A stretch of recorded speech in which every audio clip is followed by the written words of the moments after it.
जी बिल्कुल।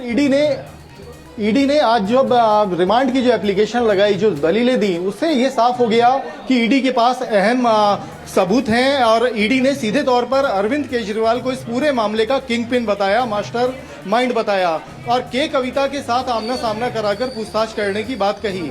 तो जो ईडी की जो शुरुआत रहेगी पूछताछ की, क्योंकि जो पूरा मनी ट्रेल है उसमें आज ये कहा गया कि चाहे गोवा इलेक्शन के लिए 45 करोड़ रुपए भिजवाए गए 4 अलग अलग रूट से, या फिर विजय नायर की भूमिका बताई गई, सभी भूमिकाओं के पीछे अरविंद केजरीवाल का रोल बताया गया और इस रोल को स्टैब्लिश करने के लिए केजरीवाल से पूछताछ की जरूरत बताई गई। तो अब एक लंबा सिलसिला है जिस पर ईडी केजरीवाल से लगातार पूछताछ करेगी, उनको आमना सामना कराया जाएगा अन्य आरोपियों से, ताकि जो उनके बयान हैं उसमें जो कंट्राडिक्शन है वो देखे जाएं और उससे जुड़े तथ्य खंगाले जाएं। और ईडी के लिए इस समय सबसे बड़ी चुनौती है कि ईडी ने ये तो प्रथम दृष्टया साबित कर दिया कोर्ट के अंदर कि इस मामले में उनकी भूमिका रही है।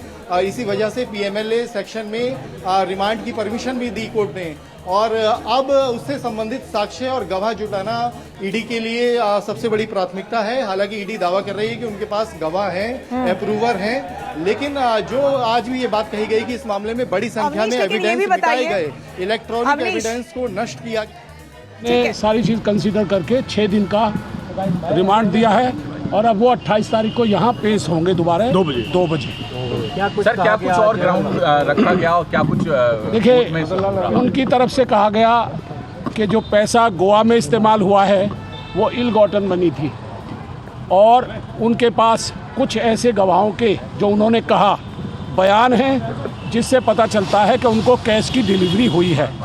परंतु हमारी तरफ से जो वकील साहिबान थे उन्होंने कहा कि इसमें कहीं भी अरविंद केजरीवाल जी का ना पहले कभी नाम था ना आज के दिन का नाम है और जिन गवाहों के बयान ईडी ने रिकॉर्ड किए हैं उनमें भी उनका नाम कहीं नहीं है।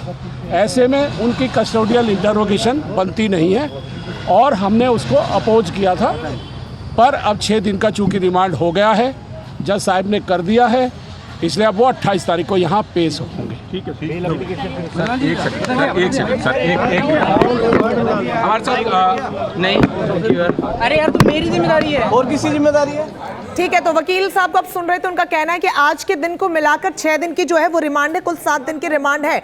रुमान, में एक बार फिर से आपका रुख करना चाहूंगी क्योंकि स्ट्रैटेजी पर बात हो रही ईडी के लिए टेक्निकल जो चुनौती वो भी ज्यादा है, व्यवहारिक चुनौती तो है ही, क्योंकि डॉक्यूमेंट को क्रॉस चेक करना होगा, तमाम बयानों को लेकर क्रॉस चेकिंग होगी, आमना सामना भी गवाहों का हो सकता है। किस तरीके से ये पूरा रोड मैप तैयार होगा इतने कम समय में, या फिर से एक बार ये कह दिया जाएगा कि जांच में सहयोग नहीं हो रहा है? देखिए, आज जो रिमांड नोट ईडी ने आज अरविंद केजरीवाल की रिमांड लेने के लिए कोर्ट में डाला था, उससे साफ हो गया है कि ईडी की तैयारी पूरी है। पिछले 2 साल से ईडी कड़ी मशक्कत कर रही है। 15 लोग अरविंद केजरीवाल से पहले गिरफ्तार हो चुके हैं इस पूरे मामले में और 16वें अरविंद केजरीवाल है। सभी के बयान ईडी के पास हैं और जिस डिटेल के साथ में रिमांड नोट के अंदर तमाम चीज़ें संकलित की गई हैं, उससे साफ है कि अरविंद केजरीवाल की गिरफ्तारी तक पहुँचने के लिए ईडी ने इस केस में कड़ी मशक्कत की है और तमाम सबूत जुटाए हैं। अब सिर्फ इस पूरे मामले में अरविंद केजरीवाल से स्पेसिफिक सवाल किए जाएंगे क्योंकि पूरी रिसर्च, पूरी तैयारी ईडी कर चुकी है, इस केस के तमाम पहलुओं को खंगाल चुकी है और इसके बाद ही ईडी ने यह कहा है कि इस पूरे घोटाले का जो किंग पिन है वो अरविंद केजरीवाल है। और सबसे बड़ी बात यह कि अरविंद केजरीवाल को रिमांड मिलने के बाद ईडी के रिमांड नोट से जो चीज साफ हुई है उसमें यह है कि आने वाले दिनों में। ठीक है रुमान, आपको रोकना चाहूंगी। एक्सक्लूसिव तस्वीरें हम इस वक्त आपको दिखा रहे हैं।